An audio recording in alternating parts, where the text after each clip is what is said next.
Hello students, कैसे हैं आप सब। होप आप सब अच्छे होंगे और आप सबकी स्टडी भी अच्छे से चल रही होगी। तो चलिए फिर से एक बार स्वागत है आप सबका हमारे करंट अफेयर सेशन में। जैसा कि आप सबको पता है कि प्रतियोगिता दर्पण का जो मंथली मैगजीन आता है करंट अफेयर्स का, उसको हम लोग अभी स्टडी कर रहे हैं और उसमें मई मंथ का जो एडिशन है वो अभी हम लोग पढ़ रहे हैं। और इसमें जो राष्ट्रीय घटनाक्रम है वो हमारा ख़त्म हो चुका है एंड बिहार बजट भी हम पढ़े हैं। आप चाहे तो पिछले क्लास में जाके देख सकते हैं।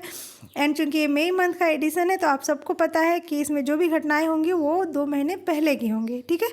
और अभी जो हम लोग पढ़ रहे हैं वो हम पढ़ रहे हैं सामान्य ज्ञान, नवीनतम सामान्य ज्ञान। तो चलिए देखते हैं आज नवीनतम सामान्य ज्ञान में क्या है। नवीनतम सामान्य ज्ञान का एक पार्ट हम कंप्लीट कर चुके हैं, ये दूसरा पार्ट है। तो चलिए देखते हैं इसमें क्या है। तो नवीनतम सामान्य ज्ञान, इसमें हमारा है आईफा अवार्ड 2025। इससे पिछले वाली क्लास में हमने ऑस्कर्स के बारे में पढ़ा था, ठीक है। ऑस्कर अवार्ड जितने हैं उसके बारे में पढ़ा था। ये आईफा अवार्ड है। चलिए देखते हैं। वर्ष 2024 में प्रदर्शित हिंदी फिल्मों में उत्कृष्टता के लिए इंटरनेशनल इंडियन फिल्म अकादमी ने वर्ष 2025 के पुरस्कारों का वितरण जयपुर में 8-9 मार्च 2025 को किया गया। OTT फिल्मों के लिए पुरस्कारों तथा तकनीकी पुरस्कारों का वितरण जहाँ 8 मार्च को किया गया, जबकि थिएटर फिल्मों के लिए पुरस्कार 9 मार्च को दिए गए। किरण राव द्वारा निर्देशित फिल्म लापता लेडीज़ का इन पुरस्कारों में दबदबा रहा, ठीक है। सर्वश्रेष्ठ फिल्म, सर्वश्रेष्ठ निर्देशक, सर्वश्रेष्ठ अभिनेत्री व सर्वश्रेष्ठ सहायक अभिनेता से सर्वाधिक 10 पुरस्कार इसे प्राप्त हुए। कौन सी मूवी को प्राप्त हुआ है? तो लापता लेडीज़ को, ठीक है। दूसरे स्थान पर 3 पुरस्कार फिल्म भूल भुलैया 3 के लिए दिए गए। थिएटर फिल्मों की पॉपुलर श्रेणी के प्रमुख पुरस्कारों की सूची निम्नलिखित है। तो पॉपुलर श्रेणी के पुरस्कार में सबसे पहले सर्वश्रेष्ठ फिल्म, जिसके लिए लापता लेडीज़ को गया है अवार्ड ये। एंड इसकी जो निर्देशिका है वो हैं किरण राव। सर्वश्रेष्ठ निर्देशक किरण राव, फिल्म लापता लेडीज़। एंड सर्वश्रेष्ठ निर्देशक पदार्पण कुणाल खेमू। तो ये सारे नाम हैं, आप लोग इसको लिख लीजिएगा। सर्वश्रेष्ठ अभिनेता कार्तिक आर्यन को भूल भुलैया 3 के लिए। तो आप लोग इसका स्क्रीनशॉट लेके रख लीजिएगा, ठीक है। मेन जो मूवी है आप उसका नाम याद रखिएगा, लापता लेडीज़ को, ठीक है। आईफा अवार्ड 2025, ठीक है, गया है। बाकी आप एक बार इसका स्क्रीनशॉट लेके रख लीजिए और देख लीजिएगा। सर्वश्रेष्ठ पार्श्व गायिका महिला में श्रेया घोषाल को गया है। तो ये सारा कुछ, चलिए आगे देखते हैं। मुख्य पुरस्कारों से एक दिन पूर्व 8 मार्च को वितरित डिजिटल पुरस्कारों में सर्वश्रेष्ठ फिल्म का पुरस्कार इम्तियाज अली द्वारा निर्देशित फिल्म अमर सिंह चमकीला, सर्वश्रेष्ठ निर्देशक इम्तियाज अली, सर्वश्रेष्ठ अभिनेता विक्रांत मैसी तथा सर्वश्रेष्ठ अभिनेत्री का पुरस्कार कृति सेनन के लिए दिया गया। भारतीय सिनेमा की विश्वव्यापी पहचान बनाने के उद्देश्य से आईफा पुरस्कारों का वितरण भारत के बाहर ही किसी देश में किया जाता रहा है। विभिन्न वर्षों में इन पुरस्कारों के वितरण स्थल निम्नलिखित रहे हैं। तो यहाँ पे उन सारी जगहों के नाम है। सबसे पहले लंदन में ये पुरस्कार वितरण किया गया था, ठीक है। तो यहाँ पे पुरस्कार वितरण स्थल आप सबको इतना याद नहीं रखना है, बस ये लास्ट 2025 वाला जयपुर भारत, ये याद रखिएगा। एंड पहला 2000 ईस्वी में लंदन में ये पुरस्कार वितरण किया गया था, ठीक है। चलिए हमारा अगला जो टॉपिक है वो है हॉकी इंडिया के वार्षिक पुरस्कार 2024। हॉकी के क्षेत्र में उत्कृष्ट प्रदर्शन के लिए खिलाड़ियों को हॉकी इंडिया के वर्ष 2024 के वार्षिक पुरस्कारों का वितरण नई दिल्ली में 15 मार्च 2025 को किया गया। भारत में हॉकी के 100 वर्ष पूर्ण होने तथा 1975 में विश्व कप जीतने का स्वर्ण जयंती वर्ष होने के उपलक्ष्य में इस वर्ष के पुरस्कारों को विशेष महत्व हॉकी इंडिया ने प्रदान किया था। इस उपलक्ष्य में इस वर्ष हॉकी इंडिया का सर्वोच्च major Dhyan Chand lifetime achievement पुरस्कार 1975 में हॉकी विश्व कप जीतने वाली टीम के सदस्यों को दिया गया है। इस पुरस्कार के तहत 50 लाख की राशि प्रदान की गई, ठीक है। तो 1975 में हॉकी विश्व कप जीतने वाली जो टीम थी उनको सर्वोच्च major Dhyan Chand lifetime achievement पुरस्कार से नवाजा गया है और इसके तहत 50 लाख की राशि उनको प्रदान की गई है, ठीक है। वर्ष के सर्वश्रेष्ठ पुरुष खिलाड़ी का पुरस्कार किनको गया है? तो भारतीय टीम के कप्तान हरमनप्रीत सिंह को दूसरी बार तथा सर्वश्रेष्ठ महिला खिलाड़ी का पुरस्कार गोलकीपर सविता को तीसरी बार दिया गया है। तो हॉकी इंडिया के वार्षिक पुरस्कार में सर्वश्रेष्ठ पुरुष खिलाड़ी का पुरस्कार किनको गया है? तो भारतीय टीम के कप्तान हरमनप्रीत सिंह को दूसरी बार ये पुरस्कार मिला है तथा सर्वश्रेष्ठ महिला खिलाड़ी का पुरस्कार गोलकीपर सविता को तीसरी बार यह पुरस्कार दिया गया है। बलवीर सिंह सीनियर ट्रॉफी के साथ 25-25 लाख की राशि इस पुरस्कार के तहत इन्हें प्रदान की गई, ठीक है। अंतर्राष्ट्रीय हॉकी महासंघ द्वारा सर्वश्रेष्ठ पुरुष गोलकीपर नामित किए जाने के लिए PR राजेश को भी 5 लाख का पुरस्कार दिया गया। विभिन्न अंतर्राष्ट्रीय टूर्नामेंट जीतने वाले खिलाड़ियों को भी पुरस्कार इस समारोह में दिए गए। हॉकी इंडिया के वर्ष 2024 के प्रमुख पुरस्कारों की सूची जो है वो निम्नलिखित है, ठीक है, आप लोग देख सकते हैं यहाँ पे major Dhyan Chand lifetime achievement पुरस्कार 1975 विश्व कप जीतने वाली पूरी टीम को दिया गया है, जिसका नाम है, जिस अवार्ड का major Dhyan Chand lifetime achievement पुरस्कार, जिसके तहत 50 लाख रुपए की राशि उन्हें प्रदान की गई है। ठीक है, वर्ष के सर्वश्रेष्ठ पुरुष खिलाड़ी का बलवीर सिंह सीनियर पुरस्कार हरमनप्रीत सिंह को, एंड वर्ष की सर्वश्रेष्ठ महिला खिलाड़ी का बलवीर सिंह सीनियर पुरस्कार किनको गया है, तो सविता को। वर्ष के सर्वश्रेष्ठ उदयमान पुरुष खिलाड़ी यानी कि upcoming player of the year जो है उनका जुगराज सिंह पुरस्कार जो जिनको गया है उनका नाम है अरिजीत सिंह हुंडल। एंड वर्ष की सर्वश्रेष्ठ उदयमान महिला खिलाड़ी यानी कि upcoming player of the year जो है उनके लिए अंशुता लाकड़ा पुरस्कार जो है वो किनको गया है, तो दीपिका को। वर्ष की सर्वश्रेष्ठ गोलकीपर बलजीत सिंह पुरस्कार गया है सविता को। And defender of the year Amit Rohidas को, ठीक है, जिनको प्रगट सिंह पुरस्कार से नवाजा गया है। ठीक है, आगे देखते हैं midfielder of the year Hardik Singh and forward of the year Abhishek. अमूल्य योगदान के लिए जमनलाल शर्मा पुरस्कार प्रसार भारती को गया। एंड आउटस्टैंडिंग अचीवमेंट हेतु हॉकी इंडिया अध्यक्ष का पुरस्कार बेटन कप हॉकी टूर्नामेंट को दिया गया है। ठीक है, चलिए आगे देखते हैं आगे क्या है। तेलुगु सिनेमा के सुपरस्टार चिरंजीवी को British think tank bridge India का लाइफ टाइम अचीवमेंट पुरस्कार। ओके, तो आप सबको पता है कि ब्रिज इंडिया थिंक टैंक जो होता है ये क्या होता है, तो ब्रिज इंडिया एक थिंक टैंक है। तो थिंक टैंक क्या होता है, तो ये एक ऐसी संस्था या संगठन को कहते हैं जो सामाजिक आर्थिक राजनीतिक मुद्दों पर अनुसंधान करती है, ठीक है, और समाधान प्रदान करने के लिए नीतियाँ बनाने में मदद करती है। ओके, ऐसे भी थिंक टैंक होता है किसी भी प्रॉब्लम का सल्यूशन निकालने के लिए थिंक टैंक का हम लोग ये करते हैं, जैसे कुछ लोग मिलके वो एक उनका ग्रुप बन जाता है तो उसे हम कह सकते हैं थिंक टैंक। ठीक है, तो और bridge India think tank means Bharat में सार्वजनिक नीति पर चर्चा को बढ़ावा देने में ये एक महत्वपूर्ण भूमिका निभाता है। ठीक है, ओके, आगे देखते हैं। ब्रिटेन के थिंक टैंक ब्रिज इंडिया ने तेलुगु फिल्मों के सुपरस्टार चिरंजीवी को सिनेमा सार्वजनिक सेवाओं परोपकार में अपने योगदान के लिए लाइफ टाइम अचीवमेंट पुरस्कार से सम्मानित किया है। उन्हें यह सम्मान लंदन में ब्रिटिश संसद के हाउस ऑफ कॉमन्स में एक समारोह में 19 मार्च 2025 को प्रदान किया गया। तेलुगु फिल्मों के सुपरस्टार चिरंजीवी को गत वर्ष 2024 में भारत सरकार ने पद्म विभूषण से सम्मानित किया था। ठीक है, तो इनको तेलुगु फिल्मों के सुपरस्टार चिरंजीवी को पद्म विभूषण से भी सम्मानित किया गया है। ठीक है, आगे देखते हैं। विश्व सुंदरी 2025 प्रतियोगिता का आयोजन भी भारत में है। विश्व सुंदरी यानी कि विश्व मिस वर्ल्ड 2025 प्रतियोगिता का आयोजन 2024 में भारत में मुंबई में हुआ था। इस वर्ष 2025 की यह प्रतियोगिता भी भारत में ही संपन्न होगी। प्रतियोगिता के इस 72वें संस्करण का फाइनल 31 मई 2025 को तेलंगाना में हैदराबाद में होगा। इस वर्ष इस प्रतियोगिता में भारत का प्रतिनिधित्व वर्ष 2023 की Femina miss India world Nandini Gupta द्वारा किया जाएगा। यह तीसरा अवसर होगा जब 1950 में शुरू हुई इस प्रतियोगिता का आयोजन भारत में होगा। ठीक है, मुंबई में 2024 में आयोजन से पूर्व 1996 में बेंगलुरु में यह प्रतियोगिता संपन्न हुई थी। ओके, छत्तीसगढ़ के हिंदी साहित्यकार विनोद कुमार शुक्ल को ज्ञानपीठ पुरस्कार। ओके, आप सबको पता है ज्ञानपीठ पुरस्कार किस लिए दिया जाता है, तो भारत का सर्वोच्च साहित्यिक पुरस्कार है ये ज्ञानपीठ पुरस्कार, जो भारतीय साहित्य में उत्कृष्ट योगदान के लिए किसी भी लेखक को दिया जाता है। ओके, तो छत्तीसगढ़ में रायपुर के रहने वाले हिंदी के प्रसिद्ध साहित्यकार विनोद कुमार शुक्ला को साहित्य के क्षेत्र में देश के सर्वोच्च ज्ञानपीठ पुरस्कार हेतु चुना गया है। वर्ष 2024 के लिए यह पुरस्कार उन्हें प्रदान करने की घोषणा भारतीय ज्ञानपीठ द्वारा 22 मार्च 2025 को की गई। इस पुरस्कार के तहत वाग्देवी यानी कि विद्या देवी सरस्वती की कांस्य प्रतिमा प्रशस्ति पत्र के साथ 11 लाख की राशि प्रदान की जाती है। 88 वर्षीय विनोद शुक्ला यह पुरस्कार पाने वाले हिंदी भाषा के 12वें साहित्यकार हैं। ठीक है, तो ये आप लोग को याद रखना है कि 88 वर्षीय विनोद शुक्ला जी जो है यह पुरस्कार पाने वाले हिंदी भाषा के 12वें साहित्यकार हैं।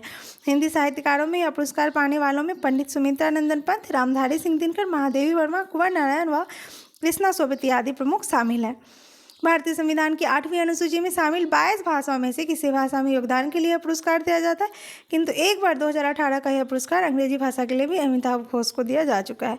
1982 तक यह पुरस्कार लेखक की किसी एकल कृति के लिए ही दिया जाता था, किंतु इसके पश्चात लेखक की किसी भाषा में समग्र योगदान के लिए दिया जाता है। ओके, पिछले वर्ष 2023 के लिए ज्ञानपीठ पुरस्कार संस्कृत विद्वान स्वामी रामभद्राचार्य व उर्दू शायर गुलजार को संयुक्त रूप से दिया गया था। तो वर्ष 2023 के लिए ज्ञानपीठ पुरस्कार किनको दिया गया था? तो संस्कृत के विद्वान स्वामी रामभद्राचार्य व उर्दू शायर गुलजार जी को संयुक्त रूप से दिया गया था। ठीक है, चलिए आगे देखते हैं। 88 वर्षीय विनोद कुमार शुक्ल ज्ञानपीठ पुरस्कार से सम्मानित किए जाने वाले छत्तीसगढ़ के पहले साहित्यकार हैं। उनका पहला कविता संग्रह लगभग जय हिंद 1971 में प्रकाशित हुआ था। उनकी अन्य प्रसिद्ध रचनाओं में उपन्यास नौकर की कमीज 1979, जिस पर मनी कौल ने वर्ष 1999 में फिल्म भी बनाई थी, कविता संग्रह सब कुछ होना बचा रहेगा 1992 में, तथा उपन्यास खिलेगा तो देखेंगी वहाँ दीवार में एक खिड़की रहती थी, जिसके लिए 1999 में साहित्य अकादमी पुरस्कार उन्हें मिला, बहुचर्चित रहे हैं। ओके, यहाँ पे ज्ञानपीठ पुरस्कार से सम्मानित साहित्यकार जितने भी हैं उन सब का नाम दिया गया है। आप लोग इसका स्क्रीनशॉट लेके रख लीजिए। ठीक है, चलिए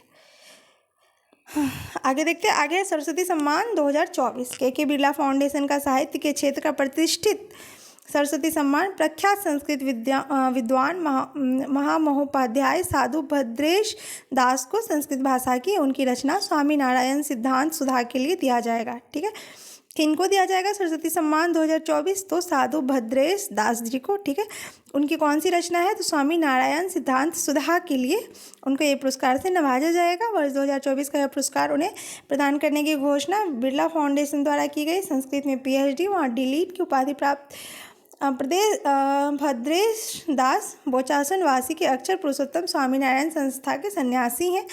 उनके द्वारा रचित यह साहित्यिक ग्रंथ इस तथ्य को रेखांकित करता है कि भारत में दार्शनिक अवधारणा की परंपरा केवल इतिहास की ही बात नहीं, बल्कि आज भी नए दार्शनिक आविष्कारों को जन्म देने वाली जीवंत परंपरा है। इस ग्रंथ के अध्ययन से संस्कृत भाषा की विश्वजयी सामर्थ्य को समझा जा सकता है।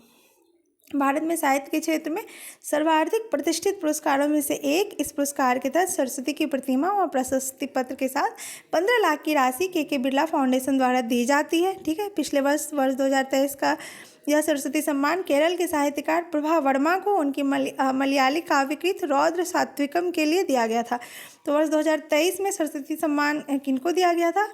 तो केरल की साहित्यकार हैं प्रभा वर्मा, उनको दिया गया था। ठीक है, उनकी कीर्ति थी रौद्र सात्विकम। ओके, के बिरला फाउंडेशन का साहित्य के क्षेत्र का यह पुरस्कार संविधान की 8वीं अनुसूची में शामिल किसी भाषा में विगत 10 वर्षों में प्रकाशित किसी उत्कृष्ट रचना के लिए दिया जाता है। इस पुरस्कार की स्थापना के बिरला फाउंडेशन द्वारा 1991 में की गई थी। तो सरस्वती सम्मान अवार्ड जो है इनकी स्थापना के बिरला फाउंडेशन द्वारा 1991 में की गई थी। ठीक है, आगे देखते हैं। साहित्य के क्षेत्र में के बिरला फाउंडेशन के 2 अन्य पुरस्कार व्यास सम्मान व बिहारी पुरस्कार हैं। ठीक है, तो के बिरला फाउंडेशन के 2 अन्य पुरस्कार कौन कौन से हैं? तो व्यास सम्मान और बिहारी पुरस्कार है।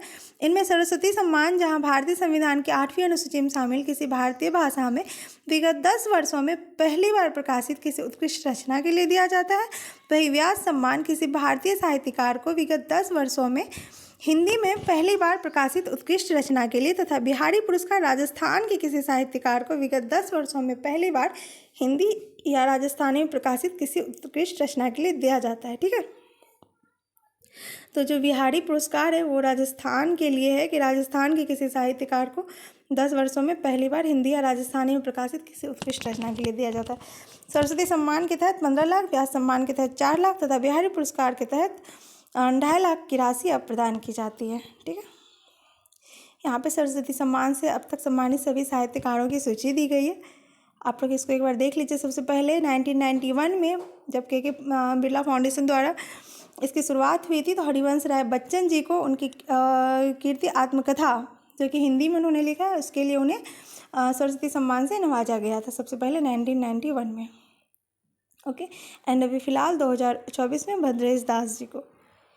ओके, आगे देखते हैं। निधन रमाकांत रथ। जाने माने उड़िया कवि एवं पूर्व प्रशासनिक अधिकारी रमाकांत रथ का 16 मार्च 2025 को भुवनेश्वर में निधन हो गया।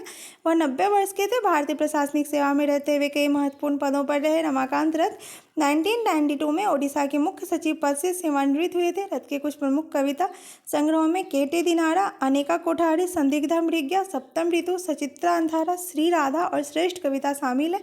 उनकी कुछ और कविताओं का अंग्रेजी और अन्य भाषाओं में अनुवाद किया गया है। रथ को 1977 में साहित्य अकादमी पुरस्कार, 1984 में सरला पुरस्कार, 1990 में विश्वा सम्मान, 1992 में सरस्वती सम्मान और 2009 में साहित्य अकादमी फेलोशिप से सम्मानित किया गया। साहित्य में उनके उत्कृष्ट योगदान के लिए उन्हें 2006 में पद्म भूषण से सम्मानित किया गया था। ठीक है।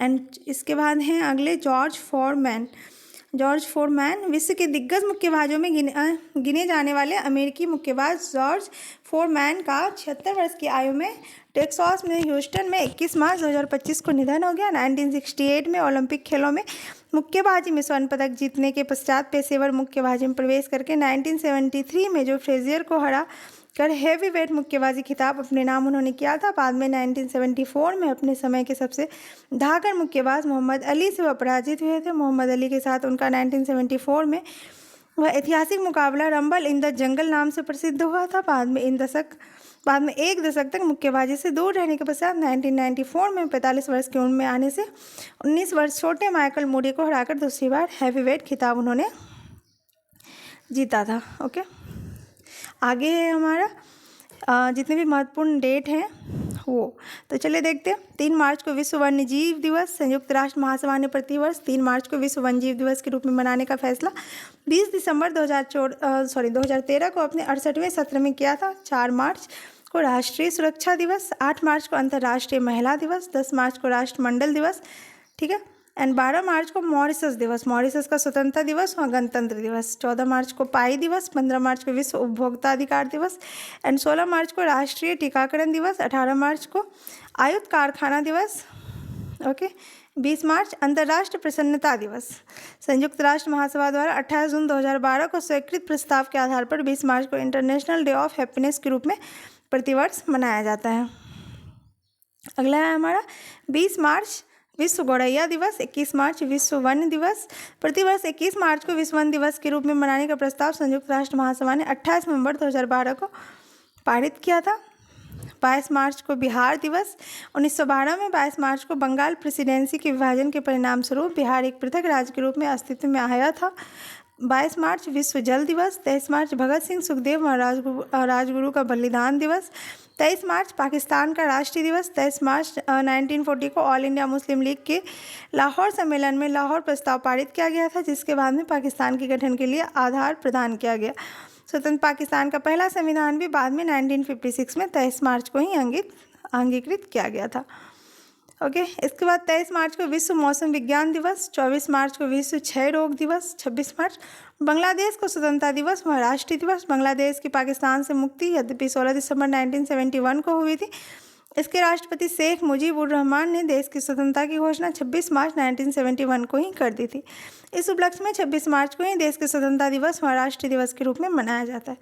इसके बाद 27 मार्च को विश्व रंगमंच दिवस। 30 मार्च को राजस्थान स्थापना दिवस। तत्कालीन राजपूताना रियासतों के विलय के फलस्वरूप राजस्थान राज्य की स्थापना 30 मार्च 1949 को हुई थी। ओके, इसके बाद यहाँ पे कुछ इंपॉर्टेंट बुक्स हैं, जैसे दिया सलाई जो कि एक आत्मकथा है, कैलाश सत्यार्थी द्वारा लिखा गया है। Voice for the voiceless, Dalai Lama, thank you for living, Ritvik Singh and the cantonment conspiracy, military thriller, general Manoj Naravane. And इसके बाद आगे देखते हैं तो कुछ दुर्घटनाएं हैं। वायुसेना का जगुआर विमान पंचकुला में दुर्घटनाग्रस्त, पायलट असुरक्षित। चलिए एक बार इसको देख लेते हैं। भारतीय वायुसेना का एक जगुआर विमान 7 मार्च 2025 को हरियाणा के पंचकुला में तकनीकी खराबी के कारण दुर्घटनाग्रस्त हो गया। यह विमान नियमित प्रशिक्षण उड़ान पर था, जिससे अंबाला से उड़ान भरी थी, जिसने तकनीकी खराबी का पता चलने पर पायलट नवीन रेड्डी पैराशूट की मदद से कूदकर अपनी जान बचाने में सफल रहे। इस दुर्घटना से लगभग 1 माह पूर्व वायुसेना का एक मिराज 2000 विमान प्रशिक्षण उड़ान के दौरान ही मध्य प्रदेश में हरसीपुरी में 6 फरवरी 2025 को दुर्घटनाग्रस्त हुआ था।